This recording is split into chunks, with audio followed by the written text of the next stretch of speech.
Superada então a nossa primeira hipótese de exclusão do nosso nexo causal, que é o nosso caso fortuito, a força maior, como a gente estudou no vídeo passado, a gente vai trabalhar o fato exclusivo da vítima. Esse fato exclusivo da vítima, vocês vão verificar que talvez vocês já ouviram isso em algum lugar, porque possui uma correlação muito interessante com a culpa exclusiva da vítima, só que no vídeo da culpa exclusiva da vítima, até mesmo na culpa concorrencial, eu falei para vocês que talvez o termo correto não seria o acertado de culpa, mas sim o fato, né? Então, ao invés de culpa concorrente, seria fato concorrente.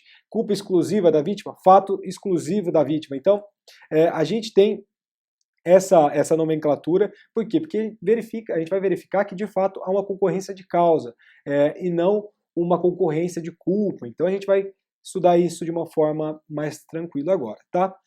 Portanto, se eventualmente uma vítima se colocar em condições de sofrer um dano, havendo necessária relação entre o seu comportamento e as lesões daí decorrentes, surgirá uma nova excludente do nexo causal, que é o fato exclusivo da vítima.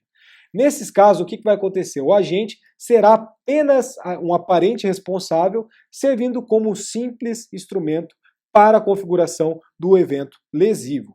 Vou explicar um caso para vocês para ficar isso bem claro, tá? Não tem muito segredo. Tem uma pessoa que queira cometer um suicídio. A pessoa está querendo cometer um suicídio.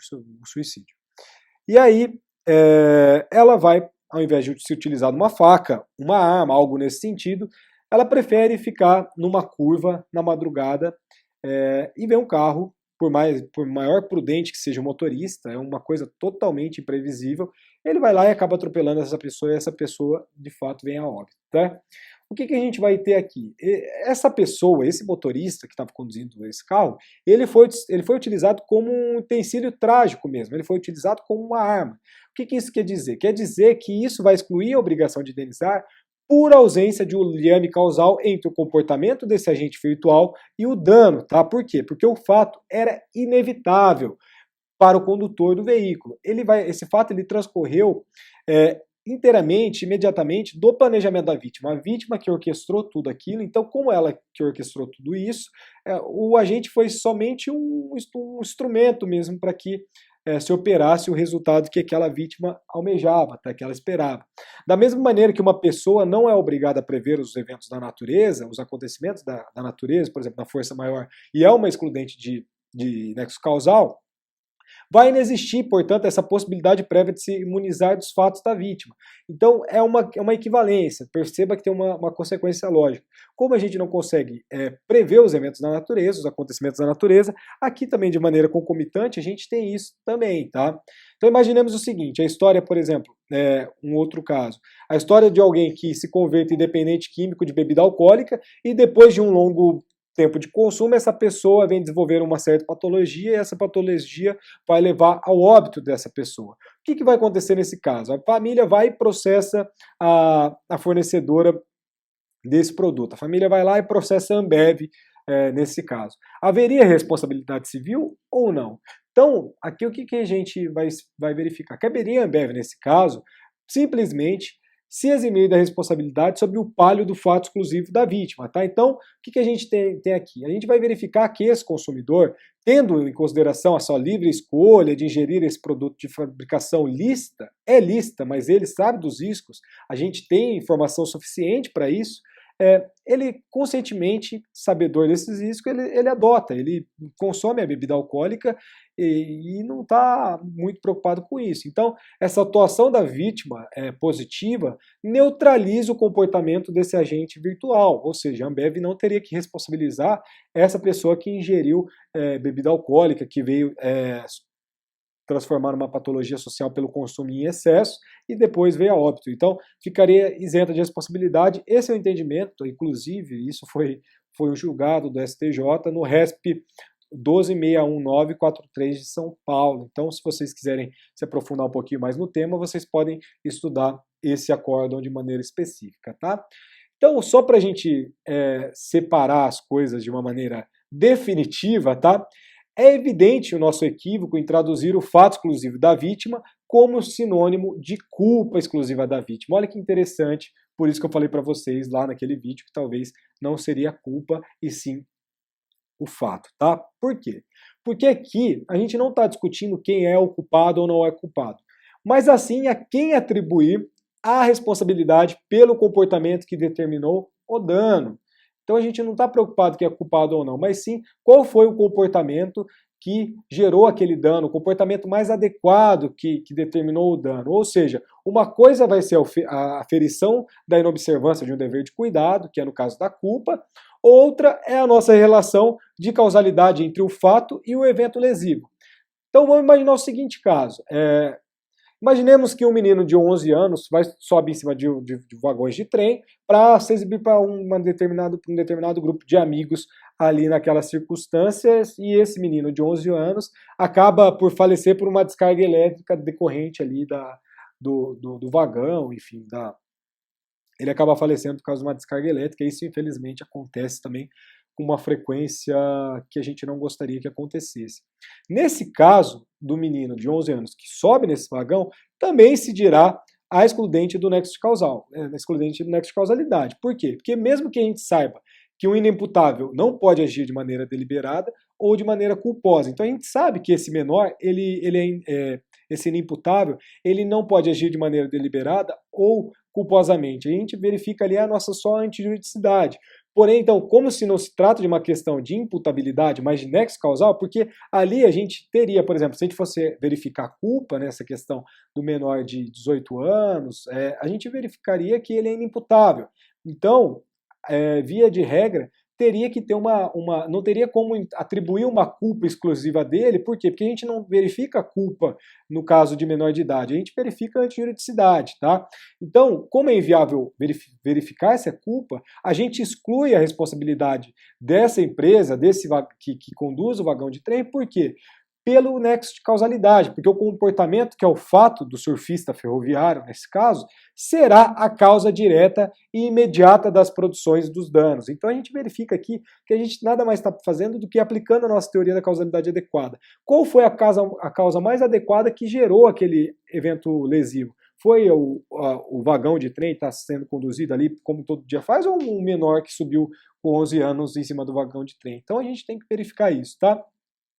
Mas a gente ainda vê na prática, e quando os doutores e as doutoras forem juízes, promotores, promotoras, enfim, advogadas e advogados, jamais vão poder conflitar, como muitas decisões fazem, dessa terminologia inadequada. Tem muita gente que vai falar dessa culpa exclusiva da vítima no direito civil. Não existe a culpa exclusiva da vítima no nosso direito civil. Vai existir fato exclusivo da vítima, tá? Isso é a verdade porque tanto eu mesmo na minha graduação, querendo ou não, o direito penal ele encanta muito, né? Então, na minha graduação eu tinha muito na minha cabeça essa questão da culpa exclusiva da vítima, e eu errei na minha prova de responsabilidade civil alguma questão referente a isso. Então, não cometam o mesmo erro que eu tive na graduação, tanto na graduação quanto na vida de vocês. Não existe culpa exclusiva da vítima no direito civil, é uma terminologia inadequada. O certo é fato exclusivo da vítima, tá? Por quê? Vamos reforçar esse argumento. Mesmo em sede na nossa responsabilidade objetiva, ou seja, que a gente não vai verificar a culpa, a excludente do fato exclusiva da vítima será igualmente decisiva para exonerar esse suposto agente da obrigação de indenizar. Então, lá também não tem culpa, e a questão aqui do fato exclusiva da vítima pode ser um fundamento para a exclusão da responsabilidade civil desse agente. Então, não existe culpa, entendeu? Ainda a gente não introduziu o tema da responsabilidade civil objetiva, a gente sabe disso, mas é de sabedoria geral que nessa teoria se imputa o dever de reparar dos danos independentemente da nossa existência de culpa. Então quer dizer que soaria como um contrassenso levantar uma discussão nesse caso sobre a culpa exclusiva da vítima no interno de uma matéria que dispensa essa culpa, então como pressuposto da própria responsabilidade. Por isso que a gente fala que a terminologia da culpa exclusiva da vítima é inadequada, tá? O que vocês têm que ter em mente? É o seguinte: tenham em mente que a presença dessa ausência de culpa é um dado relacionado ao nexo de imputação. Calma, a gente vai entender isso. É relacionado ao nexo de imputação. Ser relacionado ao nexo de imputação não é relacionado ao nexo causal. Calma, aguardem que vocês entenderão. A ausência da culpa desse ofensor não autoriza ninguém a concluir que houve força maior ou fato exclusiva da vítima. Então, a ausência de culpa do ofensor não autoriza ninguém a concluir que houve força maior ou fato exclusiva da vítima. Beleza? O nosso nexo de imputação consiste em quê? Consiste na razão pela qual se atribui a uma pessoa a obrigação de indenizar. Então, o nosso nexo de imputação consiste na razão pela qual se atribui a uma pessoa esse dever, essa obrigação de indenizar. Às vezes, esse nexo de imputação vai nascer do ilícito culposo, no caso da imputação subjetiva, às vezes em outras situações de uma imposição da lei ou no risco inerente à atividade, que aí seria imputação objetiva, mas, atentem-se, mas o nexo de imputação em nada se relaciona com o nexo causal. O nexo causal ele vai se prender à aferição de quais danos são efeitos necessários do fato do agente, independentemente desse fato ser culposo ou não. Tá? Então, novamente, o nosso nexo de imputação em nada se relaciona com o nexo causal que se prende à aferição de quais danos são efeitos necessários do fato do agente, independente desse fato ser culposo até ou não, tá? Até mesmo em uma sequência lógica, primeiro, o que o julgador vai verificar no caso concreto? Ele vai verificar o seguinte, ele constata que houve um dano e vai constatar se esse dano possui uma relação de causalidade entre ele e um fato, tá? Só depois de verificar esse nexo causal, que é entre o dano e essa relação entre ele e um fato, né, entre a conduta de determinado agente, somente depois o juiz de verificar essa questão, ele vai verificar se será imputada a esse fato uma imputação objetiva ou subjetiva. Então, primeiro você tem a questão do nexo de causalidade, você verifica o nexo causal, posteriormente o juiz vai olhar se existe alguma previsão legal, algo nesse sentido, se a imputação será subjetiva ou objetiva. Tratando-se de imputação objetiva do nosso ofensor ao ofensor, não será permitida a exclusão de culpa, pois basta o liame de causalidade.